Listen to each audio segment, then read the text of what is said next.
July 25th, 1944. Dawn broke reluctantly over the hedgerows of Normandy, as if the sun itself hesitated to illuminate what was about to unfold. The air tasted of cordite and wet earth, thick with the metallic tang of approaching thunder. In the cramped confines of a Panther tank positioned along the defensive line south of St. Lo, Oberstfreiter Klaus Reinhardt pressed his face against the vision slit, squinting through morning fog that clung to the bocage like a burial shroud.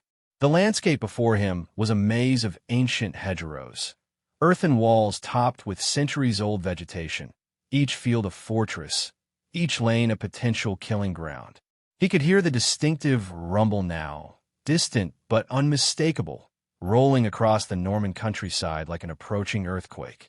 It was a sound he had come to recognize with dread, the mechanical symphony of American armor, and there was far, far more of it than there should have been. For 6 weeks, the German Wehrmacht had held these hedgerows with a tenacity that shocked even their Allied adversaries. Every field, every sunken road, every stone farmhouse had become a bunker. The bocage country of Normandy had proven to be the perfect defensive terrain, a medieval landscape that turned modern warfare into a grinding, intimate brutality. American forces, having stormed ashore on June 6th with such dramatic success, had found themselves mired in this green hell, bleeding for every 100 yards.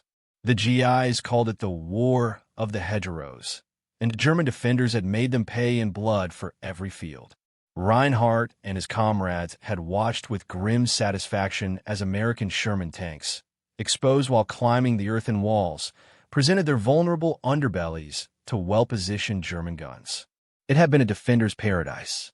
The Landser, the German infantry, spoke with cautious optimism in their foxholes, cigarettes cupped against the rain, wondering if perhaps the Atlantic Wall had merely been relocated inland, if perhaps the Americans could be held here indefinitely, bled white among the hedges until they lost the stomach for continental war. But Reinhardt had served on the Eastern Front. He knew the sound of industrial doom when he heard it, and this sound was different from anything he had experienced before. The German High Command had expected the Americans to be formidable in resources but clumsy in execution, wealthy amateurs playing at the soldier's trade. The assessments that filtered down from division headquarters painted a picture of an army rich in equipment but poor in fighting spirit, led by officers promoted through political connections rather than proven competence. Wehrmacht veterans who had transferred from the Russian front brought with them a certain contemptuous confidence. Yes, American artillery was plentiful and their air support overwhelming, but in close combat, in the intimate killing range of the hedgerows, German tactical superiority and fighting spirit would prevail. The Russian front had forged the Wehrmacht into arguably the finest tactical fighting force in human history. German junior officers and NCOs operated with an initiative and flexibility that Allied commanders envied. German infantry squads, built around the MG-42 machine gun, delivered firepower that often equaled entire American platoons. Against such professional military excellence, what chance did conscripted farm boys from Iowa and shopkeepers from Brooklyn really have? This belief system was about to be shattered as thoroughly as the hedgerows themselves. The rumbling grew louder. Through breaks in the fog, Reinhardt caught his first glimpse of the American armored column, and his breath caught in his throat. There were dozens of them. No, hundreds, more tanks than he had ever seen concentrated in one place, even during the great Panzer offensives of 1941. Sherman tanks, their familiar boxy silhouettes modified with strange steel tusks welded to their fronts, advanced in a formation so dense it seemed to defy military logic. Between the tanks rolled half-tracks and trucks, an endless olive-drab river of American steel. But it was the tanks themselves that transfixed him with horror. Those welded prongs on their fronts, what were they for? As he watched, the lead Sherman approached a hedgerow that would normally have forced it to climb and expose itself. Instead, the metal tusks bit into the earthen wall like the horns of some mechanical beast, and the 30-ton tank simply drove through, smashing a tank-sized hole in what had been an impregnable barrier. Behind it, more Shermans poured through the gap, fanning out into the field beyond with a speed and coordination that spoke of practice doctrine. In that moment, Reinhardt understood what every German soldier in Normandy was about to learn. The Americans had solved the hedgerows. St. Lo had fallen to American forces just days earlier, on July 18th, after weeks of savage fighting that reduced the ancient market town to ruins. Field Marshal Bernard Montgomery's British and Canadian forces had drawn German armor eastward toward Caen, engaging the bulk of the Panzer divisions in a grinding, attritional battle. This was the strategic setup for Operation Cobra, Lieutenant General Omar Bradley's plan to break out of the Normandy lodgment and unleash American armor into the open country beyond. But the hedgerows remained the great obstacle. The bocage country south of St. Lo presented the same nightmarish terrain that had already consumed thousands of American casualties. Each hedgerow, some dating back to Roman times, consisted of earthen walls 4 feet thick and 4 feet high, topped with nearly impenetrable vegetation and root systems. Roads ran between these walls like trenches, perfect kill zones. For the attacker, it was a nightmare. For the defender, it was paradise. Until Sergeant Curtis G. Cullen, Jr., a cab driver from Chicago, had a simple idea: welding steel teeth cut from German beach obstacles onto the front of Sherman tanks. Cullen created what the GIs immediately dubbed the Rhino tank. Instead of climbing hedgerows, these modified Shermans could gore through them, transforming the defensive labyrinth into highways for American armor. Within days, Allied welders had converted hundreds of Shermans. The hedgerow advantage was about to become a hedgerow death trap for the Germans. But the Rhino tanks were only one element of what was about to descend on the German defenders. At 0938 hours on July 25th, the sound that Reinhardt had been hearing crescendoed into something beyond description. The sky itself seemed to tear open. He looked up through his periscope to see a sight that would be seared into the memory of every surviving German soldier. The entire sky, from horizon to horizon, filled with American aircraft. Hundreds of them, thousands of them. Heavy bombers, medium bombers, fighter bombers, flying in formations so vast they blocked out the sun. The 8th Air Force and 9th Air Force, the full weight of American aerial supremacy, had come to St. Lo. What followed could only be described as apocalypse. The bomber formations flew in at medium altitude, almost leisurely, utterly unconcerned about the possibility of Luftwaffe interference, because there was no Luftwaffe, not anymore, not here. German fighters that once blackened the skies over France had been systematically destroyed in the grinding air battles of early 1944. Now American bombers flew in broad daylight, in perfect formation, as if on a training exercise. But what they dropped was anything but practice. The lead elements released their loads.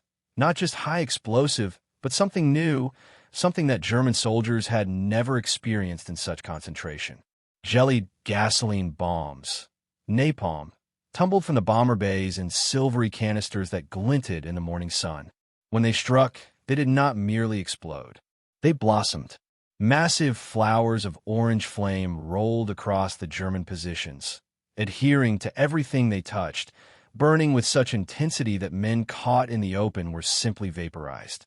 The concussion of high explosive bombs merged with the roaring inferno of incendiaries into a single continuous hammer blow that lasted not minutes, but hours. In his Panther tank, Reinhardt experienced the bombardment as a man trapped inside a bell while is being struck by a hammer. Each impact transmitted through the earth and into the tank's steel hull, a crushing physical pressure that made his organs feel displaced inside his body. The vision slits showed only smoke and flame, an undifferentiated hell. The radio in his headset had become a cacophony of screaming, officers trying to maintain order, forward observers reporting positions being obliterated, men simply screaming without words. Then the radio went silent, either from destroyed transmission equipment or because there was no one left to transmit. For the German soldiers who survived in their foxholes and bunkers, the bombardment produced effects that transcended physical destruction. Veteran Lancers who had endured Soviet artillery barrages on the Eastern Front, who had weathered the massive bombardments at Kursk and Stalingrad, reported that nothing in their experience compared to this. The Eastern Front had been apocalyptic in its own right, but it was an apocalypse of scarcity, immense battles fought with finite resources, where even the mightiest Soviet offensives eventually culminated from exhaustion of men and material. This was different. This was industrial abundance weaponized. The bombs simply never stopped coming. Wave after wave of American bombers flew overhead in perfect formation, each dropping its load with mechanical precision, and behind them came more bombers, and more, and more. It was as if the entire industrial capacity of a continent had been focused into a rectangle of Norman farmland 3 kilometers wide and 7 kilometers deep. Unteroffizier Hans Vogel, commanding a machine gun position in what had been a sturdy stone farmhouse, watched through a crack in the rubble as the world ended. The farmhouse, 3 feet of Norman stone that had stood for 2 centuries, disintegrated around him. The ceiling collapsed, the walls folded inward, and still the bombs came. He and his men huddled in the cellar, pressed against the earth like embryos seeking the womb, hands over their ears against a noise that could not be blocked out. When his loader, a boy of 19 from Bavaria, began to scream and could not stop, Vogel held him like a father holding a terrified child, both men weeping in the darkness as their world was systematically erased above them. Later, Vogel would write in a letter that was intercepted by Allied intelligence. We had thought ourselves soldiers, hardened by Russia, prepared for anything. But nothing prepares you for this. It was not warfare. It was extermination through abundance. They possessed so many bombs they could afford to use 1,000 to kill one man, and they did so without hesitation. We understood then that we were not fighting an army. We were fighting a force of nature, and that nature was industrial, plenty wielded without limit or mercy. The bombardment lasted 2.5 hours. More than 1,500 heavy bombers of the 8th Air Force, 380 medium bombers of the 9th Air Force, and 550 fighter bombers dropped nearly 4,000 tons of bombs on German positions in a rectangular zone designated as the Cobra Carpet. The concentration of explosive force exceeded anything previously attempted in tactical air support. When the last bomber droned away and the fighter bombers made their final strafing runs, an eerie silence fell over the battlefield. The silence of deafness, as thousands of men on both sides found their ears ringing from concussion, unable to hear anything but a high-pitched whine that would persist for days. Then came the armor. The Rhino tanks, engines roaring, crashed through the smoke-shrouded hedgerows like ships breasting waves. Behind the initial penetrations came the full weight of American mobile warfare. The 2nd and 3rd Armor Divisions, supported by motorized infantry, tank destroyers, and self-propelled artillery. This was American combined arms doctrine in its purest expression.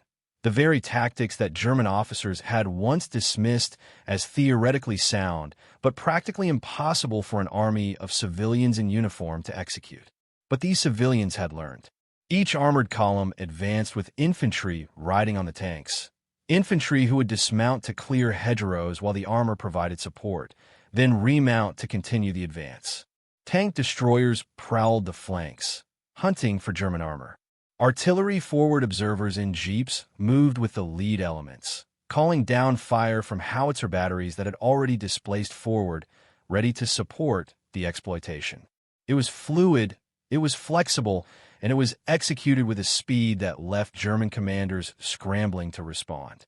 For the German defenders who survived the bombardment, emergence from their holes and bunkers revealed a landscape transformed into something alien. Foxholes had been flipped inside out. Hedgerows that had stood for centuries had been blasted into smoking mulch. The characteristic Norman checkerboard of small fields was now a moonscape of overlapping craters, many still burning with pools of napalm that sent pillars of oily black smoke into the sky. Trees had been stripped of vegetation, standing as charred poles. The stone farmhouses that anchored defensive positions had been reduced to rubble, and in many cases, the rubble had been pulverized to gravel. Communication trenches had collapsed. Carefully laid telephone wires had been vaporized. The entire infrastructure of defense had been systematically destroyed. And through this devastation came the Americans, not cautiously, but with startling aggression. Oberst Heinrich von Kluge, commanding what remained of a regiment south of St. Lo, attempted to organize a coherent defense from a command post that no longer existed. His field telephone was dead, the lines cut by bombing. His radio operator reported that divisional headquarters was not responding. Unknown to von Kluge, it had taken a direct hit and the entire staff was dead or wounded. Runners sent to forward positions did not return. They had either been killed by roaming fighter bombers or found that the positions they were sent to no longer existed in any meaningful sense. Through his binoculars, von Kluge watched American tanks simply bypass the few remaining German strongpoints, leaving them to be reduced by following infantry while the armor raced ahead. This was not the cautious, methodical American approach the Germans had come to expect in the hedgerows. This was blitzkrieg, and the Americans had learned it from their enemies and were now applying it with resources Germany had never possessed even in its moment of greatest strength. The psychological impact on the German defenders cannot be overstated. Wehrmacht soldiers were indoctrinated with the concept of qualitative superiority, the belief that German training, tactics, and fighting spirit compensated for numerical and material disadvantages. One German soldier, properly led and equipped, was worth 2 or 3 of the enemy. This belief had sustained the Wehrmacht through years of increasingly desperate defensive battles. But at St. Lo, this calculus shattered. American tanks came not in pairs or platoons, but in entire battalions, moving with a coordination that spoke of extensive training and reliable communication. When German anti-tank guns did manage to knock out a Sherman, 2 more appeared to flank the position. When a German machine gun post held up in advance, American doctrine did not call for sacrificing infantry in frontal assaults. Instead, fighter bombers would be called down, or tanks would maneuver for a flanking shot, or artillery would reduce the position to atoms. The Americans fought with an abundance that rendered individual German tactical superiority irrelevant. Reinhardt, his Panther tank still functional despite the bombardment, received terse orders over the restored radio net. Counterattack, restore the line. It was the standard Wehrmacht response, aggressive counterattack to seal any breakthrough before it could be exploited. German tactical doctrine emphasized immediate counterattack by local reserves, a doctrine that had saved German forces from disaster countless times. Reinhardt's crew had performed such missions before. They knew their tank was superior in armor and firepower to any Sherman. In a straightforward gunnery duel, the Panther would win. But as Reinhardt's tank lurched forward from its concealed position, engine roaring, he faced a situation that no amount of tactical superiority could overcome. The Americans did not offer a straightforward gunnery duel. As his Panther emerged into an open field, American doctrine manifested in deadly efficiency. An artillery barrage, called down with startling speed, blanketed the field with airbursts that rattled the tank's hull with shrapnel. Through the smoke, Reinhardt glimpsed not one Sherman, but an entire platoon maneuvering in coordinated bounds, 2 tanks providing overwatch while 2 advanced, then switching roles with a smoothness that spoke of countless hours of training. His gunner fired, the 75mm gun barking, and an American tank brewed up in a satisfying explosion. But there was no time to celebrate. Fighter bombers materialized from the smoke, P-47 Thunderbolts carrying rockets. Reinhardt screamed into the intercom for the driver to reverse, to find cover, but it was too late. The rockets streaked down trailing smoke, and even though they missed his Panther, the near misses were close enough that the concussion disoriented his crew. When his vision cleared, more Shermans had appeared, moving to flank. His radio filled with desperate calls from other German tanks, all reporting the same situation, outnumbered, outmaneuvered, overwhelmed. Reinhardt gave the order to retreat. It was the first time in his military career he had ordered withdrawal without permission from higher command, but higher command no longer existed in any functional sense. His Panther reversed into a sunken lane and fled south, joining a growing stream of German vehicles and infantry that was no longer conducting a fighting withdrawal, but simply running. The German military mind, trained in the Prussian tradition, understood warfare as a contest of wills mediated through violence. The side with greater will, better leadership, and superior tactical acumen would prevail regardless of material considerations.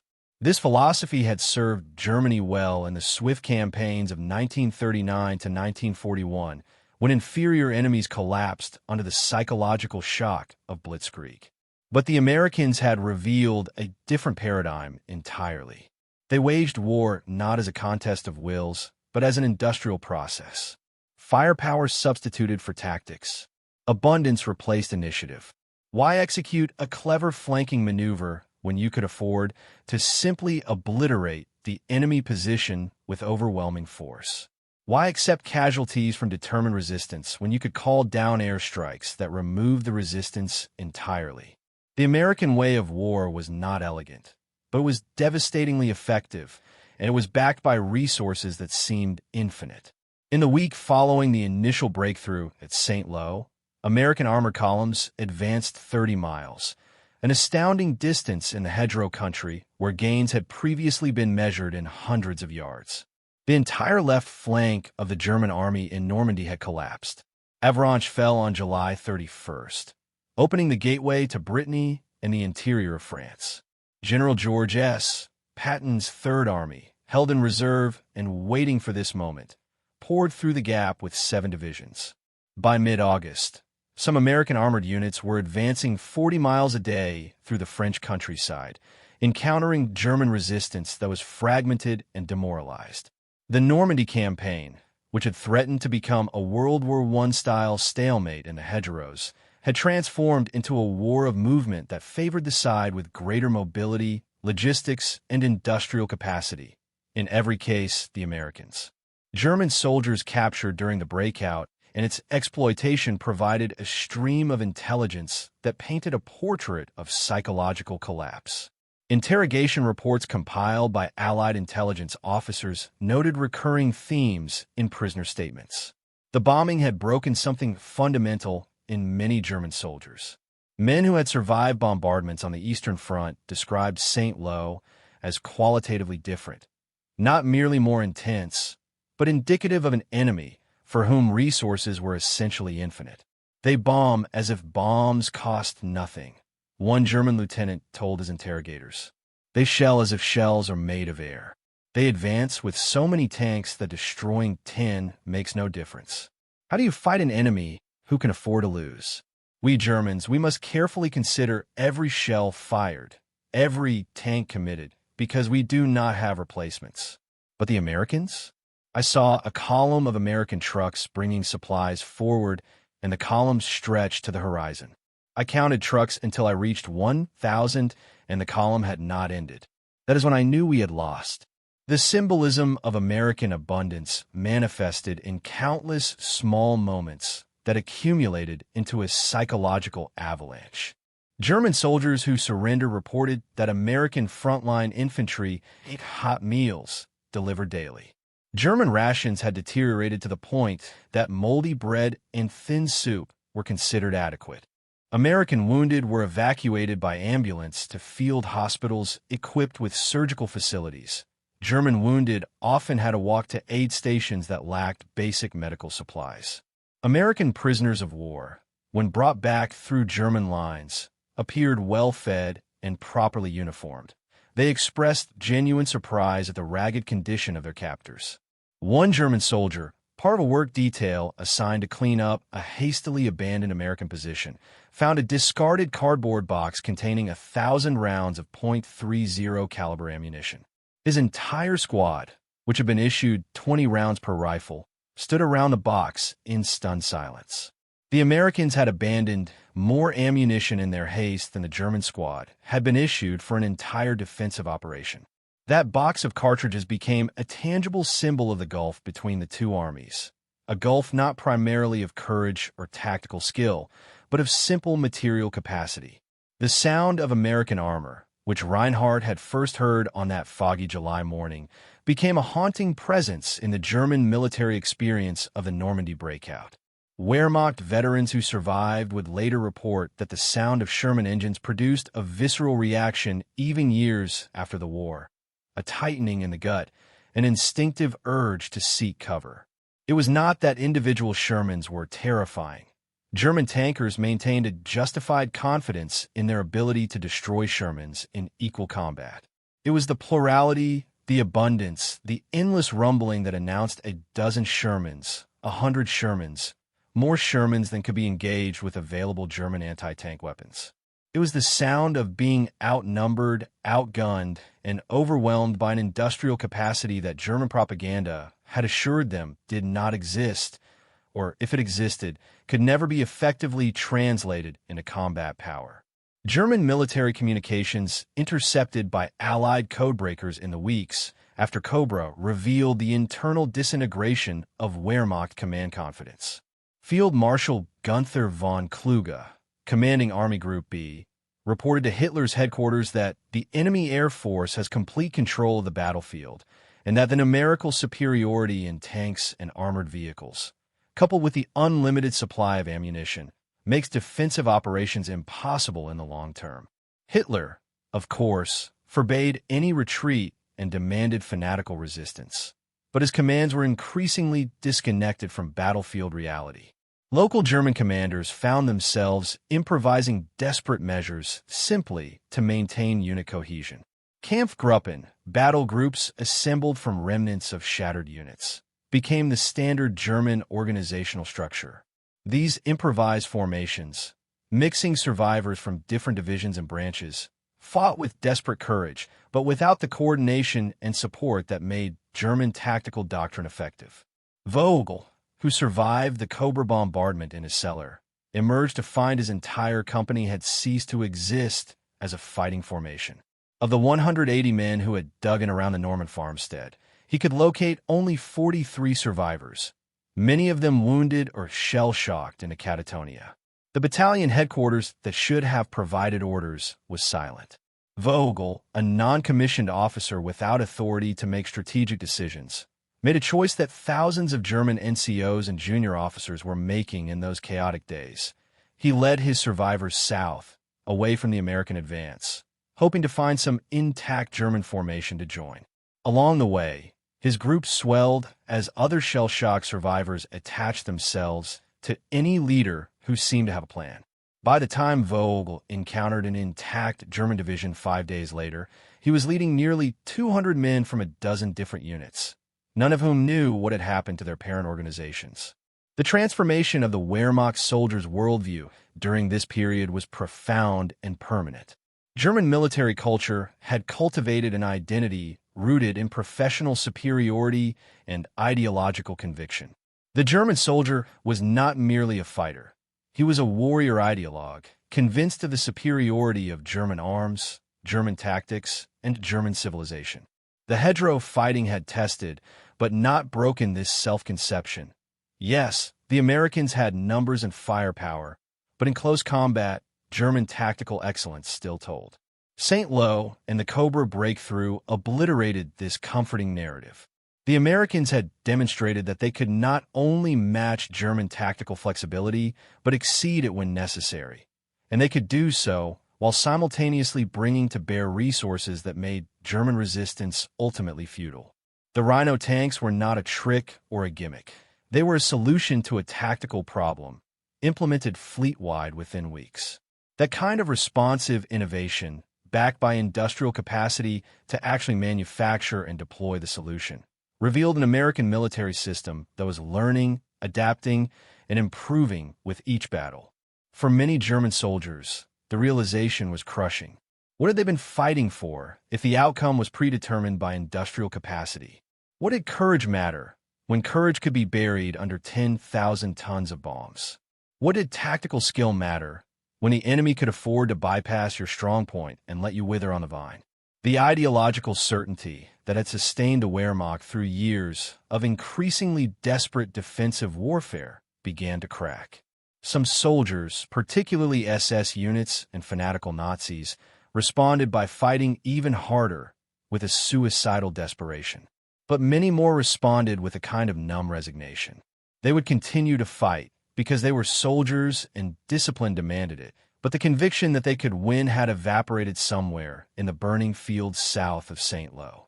By August 20th, less than a month after the Cobra bombardment, the Allied armies had closed a pocket around the remnants of German forces at Falaise. What followed was a slaughter. German units trapped in the pocket attempted to break out to the east, abandoning their heavy equipment, fleeing on foot through narrow corridors that were subjected to constant air attack and artillery bombardment. The roads became graveyards of destroyed vehicles, dead horses, and abandoned equipment. Allied fighter bombers flew what the pilots called armed reconnaissance, which meant flying low over the French countryside and shooting anything that moved. German soldiers who survived the Falaise pocket described it in terms usually reserved for biblical apocalypse, divine wrath made manifest through industrial means. Reinhardt's Panther tank, which had survived the initial breakthrough, ran out of fuel in early August during the retreat. Fuel, that precious commodity that had constrained German military operations since 1941, had become critically scarce. American fighter bombers had systematically destroyed fuel dumps, tanker trucks, and even horse-drawn fuel wagons.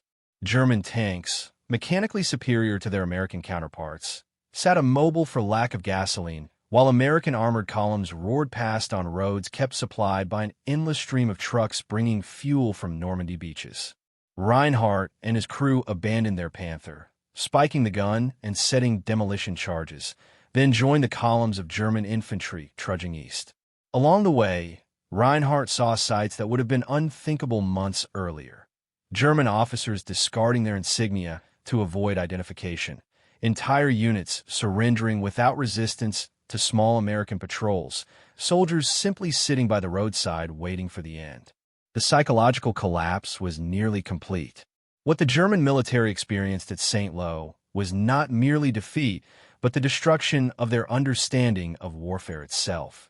For centuries, European military thought had operated under certain assumptions. That superior generalship and tactical acumen could overcome material disadvantages, that the will to fight was the deciding factor in battle, that there was a certain symmetry to warfare where both sides operated under similar constraints of scarcity. The Americans had revealed these assumptions to be artifacts of an earlier age. In an era of total industrial war, the side that could bring greater material resources to bear would win, and tactical brilliance could only delay but not prevent that outcome. This was not the way Germans wanted war to be. It seemed brutish, inelegant, almost unsporting, but it was devastatingly effective. The symbolic power of American material abundance extended beyond weapons and vehicles to something more fundamental: food.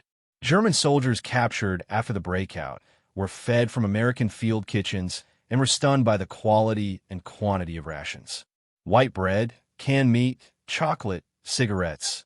These were luxuries that German soldiers had not seen in years, and here the Americans distributed them to prisoners of war with casual generosity. One German code de vue, interviewed for Allied intelligence assessment, commented that, "We were told that America was on the verge of collapse, that their economy was failing, that their soldiers were eating grass.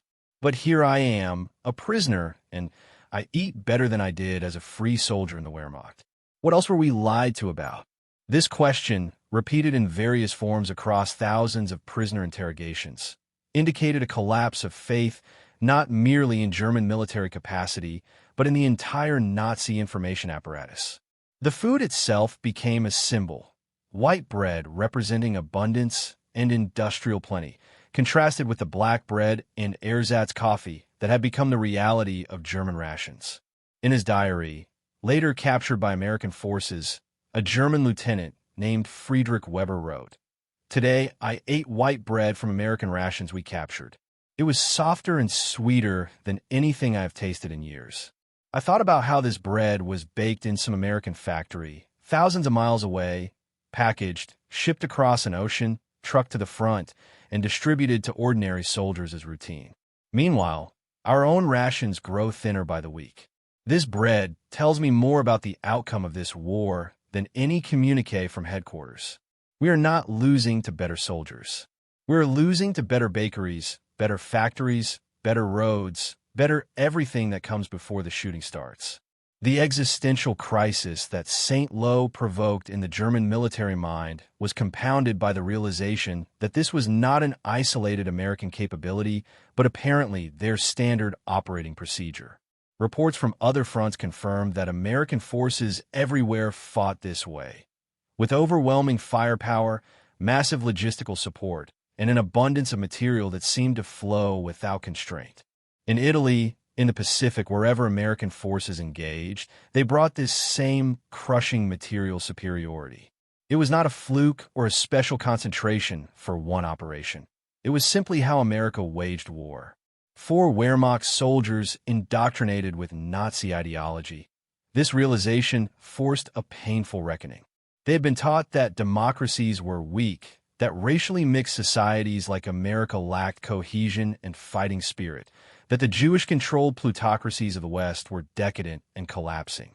Yet here was America, demonstrating industrial and military capacity that exceeded Germany's at the height of its power. How could this be? The cognitive dissonance was extreme. Some soldiers retreated into conspiratorial thinking. Surely America was not really that strong. They must be receiving secret help from somewhere, or German forces must be betrayed from within. But most soldiers, confronted with the undeniable physical evidence of American capacity, simply revised their understanding of the world. Perhaps the racial theories were wrong. Perhaps democracy was not weak. Perhaps Germany had catastrophically misjudged its enemies. The breakout from Saint-Lô cascaded into the liberation of France. Paris fell on August 25th, freed by a combination of French resistance, uprising, and rapid American advance. By September, Allied forces were approaching the German frontier. What had seemed in June to be a grinding campaign of attrition had transformed into a rout. The German army in the West had been shattered, losing more than 400,000 men killed, wounded, or captured in the Normandy campaign. But beyond the numbers, beyond the lost equipment and territory, the Wehrmacht had lost something less tangible but equally crucial: the belief that they could win. In prisoner-of-war camps across France and England, captured German soldiers grappled with the implications of their defeat. The psychological adjustment was profound. Many had believed, with genuine conviction, that Germany was fighting a defensive war against enemies bent on its destruction. That German victory was both militarily possible and morally necessary. The evidence of their own eyes during the Cobra operation had undermined both assumptions. Germany could not win, not against this level of material abundance. And perhaps, given what they had witnessed of American treatment of prisoners and the obvious prosperity of the American war machine, perhaps Germany had been wrong about the nature of its enemies. Vogel, in a POW camp in England, had access to German-language newspapers prepared by Allied psychological warfare units. These papers, while obviously propaganda, contained verifiable information about the state of the war and life in Allied countries. Vogel read about American workers earning wages that allowed them to buy automobiles, about British families receiving food rations that exceeded what German civilians had seen in years, about the massive industrial output of societies that were supposedly on the verge of collapse. He thought about the white bread, about the endless columns of American trucks, about the sky darkened with American aircraft. And he thought about the farm cellar where he had held his weeping loader while the world ended above them. Years later, Vogel would write, "We had been told that we were the Herrenvolk, the master race, destined to rule. But when I saw what America could bring to bear, not through cruelty or oppression, but through sheer productive capacity, I understood that we had been fed lies. True strength was not in ideology or racial purity. It was in factories that could produce trucks, in fields that could grow food, in a society organized well enough to turn production into power. We had been so certain of our superiority that we failed to see we were inferior in all the ways that mattered for modern war." The sound of American armor, which had announced the beginning of the end at Saint-Lô, became for German soldiers a memory that would not fade. In the decades after the war, German veterans gathering at reunions would sometimes fall silent when a heavy truck rumbled past, transported back to Norman hedgerows, and the moment they realized they had lost not just a battle, but the war itself. The psychological wound was deep and permanent. They had been professional soldiers, many of them trained and experienced, confident in their superiority. And they had been broken not by better soldiers, but by better logistics, better factories, better organization of national resources. It was a humiliation that cut deeper than simple defeat in combat. The Rhino tanks, those crude modifications of welded steel teeth, came to represent in German memory something more than a tactical innovation. They symbolized American adaptability, the capacity of a democratic society to identify problems and implement solutions rapidly and at scale. German military culture, for all its vaunted tactical flexibility at small unit level, was doctrinally rigid at higher levels. German tanks were engineered masterpieces, individually superior, but available in small numbers. American tanks were mass-produced to an acceptable standard, individually inferior perhaps, but available in overwhelming numbers and capable of being modified in the field when circumstances demanded. That difference in philosophy, perfectionism versus pragmatism, reflected broader differences in how the two societies approach problems. And in the crucible of St. Lo, the pragmatic approach had proven devastatingly superior.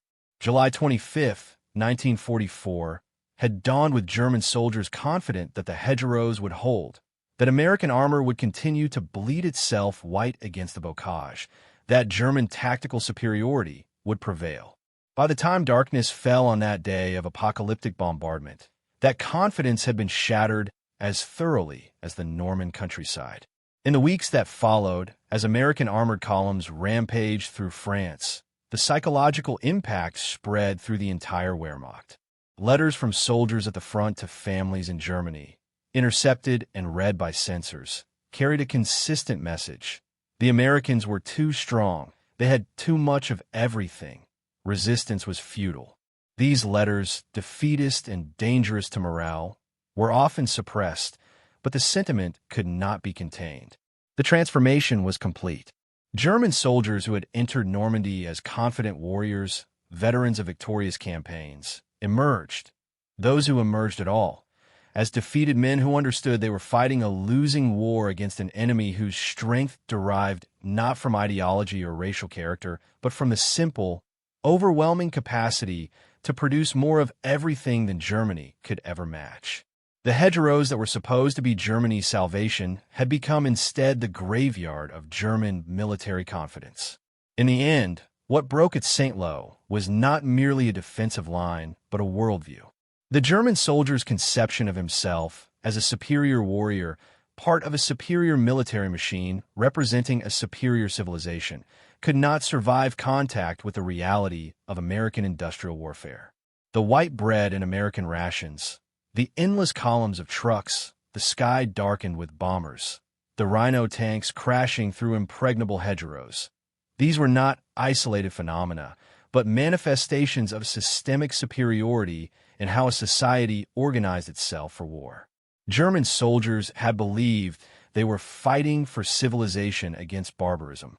What they discovered in the fields of Normandy was that civilization, in its most advanced industrial form, looked like an endless olive-drab column of Sherman tanks, each one individually inferior perhaps, but collectively and inevitably unstoppable. The sound of American armor, the rumbling that had grown from distant thunder to immediate apocalypse, faded gradually as the war moved east toward Germany itself. But for the survivors, that sound never truly stopped. It echoed in memory and nightmare, a reminder of the moment when certainty became doubt, when superiority revealed itself as delusion, when the ideology that had sustained them through years of war collapsed under the weight of evidence their own eyes could not deny. They had expected to fight soldiers. Instead, they had confronted a force of nature, industrial democracy weaponized, and discovered that all their training, courage, and tactical skill meant nothing against an enemy who could afford to lose 100 tanks in an afternoon and replace them all by morning. That realization, born in the fog and flame of St. Lo, marked the true end of the Wehrmacht as a psychologically cohesive force. The fighting would continue for 9 more months, increasingly desperate and futile, but the knowledge that defeat was inevitable spread like a virus through the ranks. Some fought on from fanaticism, some from discipline, some because they feared the consequences of Germany's defeat more than death in battle. But the belief in victory, in the possibility of winning, had died in the Norman hedgerows, crushed beneath the treads of American armor that had solved the unsolvable, broken the unbreakable, and announced with mechanical thunder that this war was over. Only the dying remained.